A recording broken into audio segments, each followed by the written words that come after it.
आप सभी को सादर नमन। माँ शारदे के चरणों में नमन प्रणाम करते हुए मैं अपनी बात शेयर कर रहा हूँ। आज मैं अपने विचार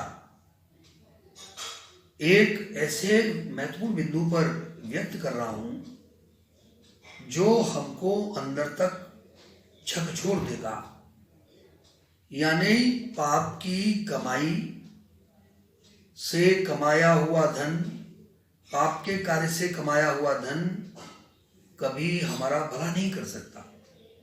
एक प्रत्यक्ष उदाहरण के माध्यम से आपको मैं यह सब व्यक्त करूंगा।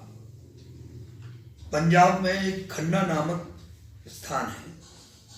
खन्ना नामक शहर में रमेशन शर्मा नाम के व्यक्ति रहा करते थे। रमेशन शर्मा एक मेडिकल स्टोर चलाते थे। मेडिकल स्टोर उनका बहुत अच्छा चलता था। मेडिकल स्टोर के साथ में ही जब उन्होंने काफ़ी पैसा कमाया मेडिकल स्टोर से, तो उन्होंने एक पैथ लैब भी डाल दी। पैथ लैब डाल दी, मेडिकल स्टोर चल ही रहा था। क्योंकि मेडिसिन के फील्ड में ऐसा कहा जाता है, नहीं हकीकत है, तो उसमें बहुत इनकम है। तो यह मानिए कि रमेशन शर्मा ही इस घटना को सुना रहे हैं। तो रमेशन शर्मा कहते हैं कि मैं एक मेडिकल स्टोर चलाया करता था जिसमें बहुत मोटी गाड़ी कमाई होती थी। 7 रुपए की दवाई के 70 रुपए तक चार्ज किए जाते हैं, 10 गुना चार्ज किए जाते हैं, ये मैं जानता हूं। और एक बार एक बूढ़ा व्यक्ति मुझ पर इस तरह से प्रेशर बनाने लगा कि भाई मेरे पास तो 120 रुपए हैं और बिल बना था लगभग 560 रुपए का, और उस दवाई की एक्चुअल जो कीमत थी वो 150 रुपए थी। तो 120 रुपए उसके पास थे। वो व्यक्ति मेरे पास आया, बहुत रिक्वेस्ट कर रहा था, बुजुर्ग था, गरीब था, उसके पास पैसे नहीं थे। उस बुजुर्ग की पत्नी जो बुढ़िया थी वो बीमार थी। वो चाहता था कि उसका इलाज हो, वो कष्ट मुक्त हो, और मुझसे बार बार अनुनय विनय करने लगा कि भाई मुझे दवाई दे दो, इतने पैसे मेरे पास हैं। मैं गुस्से में आया, फिर मिलाया। मैंने कहा नहीं नहीं, ये बिल्कुल दवाई नहीं मिलेगी, आप जाइए।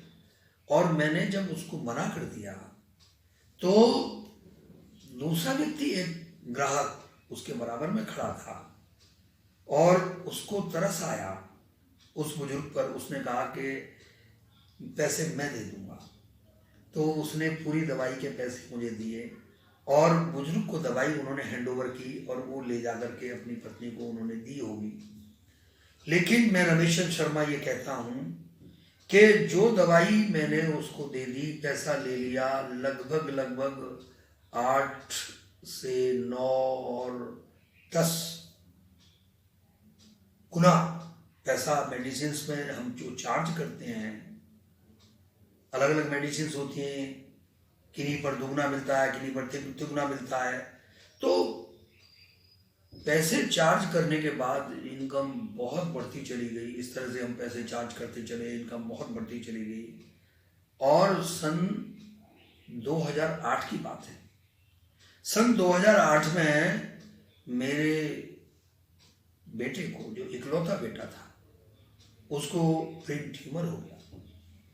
एक तो उसकी स्टेज जब बड़ी हो गई तब मालूम चला इस बच्चे को ब्रेन ट्यूमर है, मेरे बेटे को ब्रेन ट्यूमर है। ब्रेन ट्यूमर का मैंने जब इलाज कराया तो पूरा मैंने खूब पैसा खर्च किया। जो मैंने पैसा कमाया था उसको खर्च किया। मैंने तमाम प्लॉट खरीदे हुए थे उनको बेच दिया। लेकिन उस मेरे बेटे की स्थिति में सुधार नहीं हुआ। दिन प्रतिदिन वो खराब होती चली गई। 2009 एक साल पूरा ट्रीटमेंट चला और 1 साल में उस बच्चे को कोई फायदे नहीं हुआ। और फिर 2010 में मैं एकदम रोड पर था। मेरा मेडिकल स्टोर भी बिक चुका था, सब कुछ बिक चुका था। लेकिन उस बेटे की डेथ हो गई, मर गया। और मैं जब आगे जीवन यापन करने लगा तो 2012 में मुझको पैरालिटिक अटैक हो गया, मुझे लकवा मार गया। अब मेरे पास न कोई मेडिकल स्टोर था, न कोई हेल्प थी। मैं अब अपने लकवे की दवाई, अपने पैरालिसिस की दवाई लेने के लिए मेडिकल स्टोर पर जाता तो मैं सबके रेट जानता था, लेकिन मेडिकल स्टोर वाला कम नहीं करता था। और मुझे तब उस बुजुर्ग की तस्वीर, उसका चेहरा, उसकी बातें, उसका गिड़गिड़ाना, उसका अनुनय विनय मुझे याद आता था। तो मेरा ये कहना है, मैं रमेश शर्मा आपको ये बता रहा हूँ कि हम इस तरह से नंबर 2 में और जो अनफेयर मीन्स कितना ही कमाओ, तो वो जो कमाई है वो आड़े नहीं आती है। 20 नाखूनों की कमाई, मेहनत की कमाई हमारे अंग लगती है, हमारे आड़े आती है। एक उदाहरण और देता हूँ। जब मैं श्री जी बाबा सरस्वती विद्या मंदिर में था, मथुरा में था, तो एक बालक रितेश भाटिया क्लास 11th में आ गया था और उसके फादर की शूटिंग शर्टिंग की दुकान थी। अक्सर हम कपड़ा उसी से खरीदते थे, कहीं सफारी का है, कहीं सूट का है, कहीं शर्ट पैंट है। तो एक दिन रितेश भाटिया के फादर ने हमको कहा कि गुरुजी, आपने तो साहब हमारे बच्चे को बिगाड़ के रख दिया, बिल्कुल बेकार कर दिया। हमें आश्चर्य हुआ। हम तो बच्चों को बनाते हैं, ये हमसे ऐसा क्यों कह रहे हैं कि हमने बिगाड़ दिया? बोले हाँ। मैंने कि बताओ कैसे बिगाड़ दिया? बोले ये आपका शिष्य रितेश भाटिया ये कहता है कि बिजनेस करोगे तो केवल 10% पे करो और उससे ऊपर ये पैसे नहीं लेने देता। तो इतनी ईमानदारी इसको सिखा दी है आपने, इतनी ईमानदारी कूट कूट के भर दी है कि ये अब बिजनेस में हमको मुनाफा ज्यादा नहीं लेने देता। तो मैं बड़ा खुश हुआ, मेरी आंखों में बहुत चमक आई और मुझे कहा कि ये रितेश भाटिया तो मेरी पूंजी है और बड़ी खुशी हुई। तो मैंने कहा कि आज अगर बालक आपका ईमानदार है तो आपको कैसा लगता है? तो वो भी मुस्कुरा के बोले साहब बहुत अच्छा लगता है, बड़ी खुशी होती है।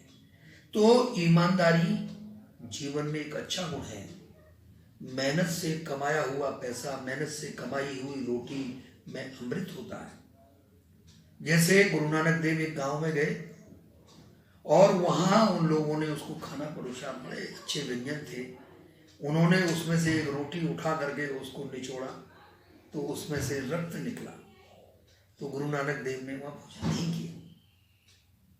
फिर अगले गांव में जब गए तो उन्होंने उस भोजन जो आया, साधारण भोजन था, सब्जी थी, उसमें से एक रोटी को ले करके उसको दबाया, स्क्वीज किया तो उसमें से दूध निकला, उसको भोजन किया।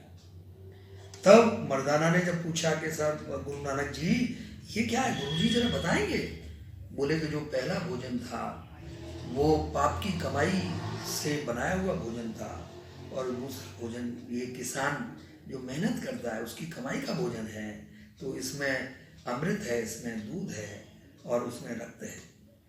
तो जीवन में जो मेहनत की कमाई है वही रंग लाती है। मेहनत की कमाई से मनोवैज्ञानिक रूप से एक संतुष्टि मिलती है, जीवन में आराम मिलता है, सुख मिलता है। और हम पाप की कमाई से क्षणिक सुख तो प्राप्त कर सकते हैं, लेकिन हम अधिक लंबे समय तक उससे सुख प्राप्त नहीं कर सकते।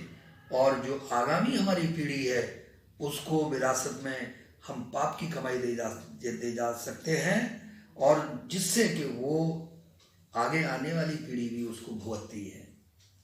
तो मैं इन्हीं शब्दों के साथ आपको सबको यही कहूँगा कि हम मेहनतकश बने, मेहनत करें, ईमानदार बने और अपने जीवन में सुख समृद्धि ईमानदारी से लाएं। बहुत बहुत धन्यवाद।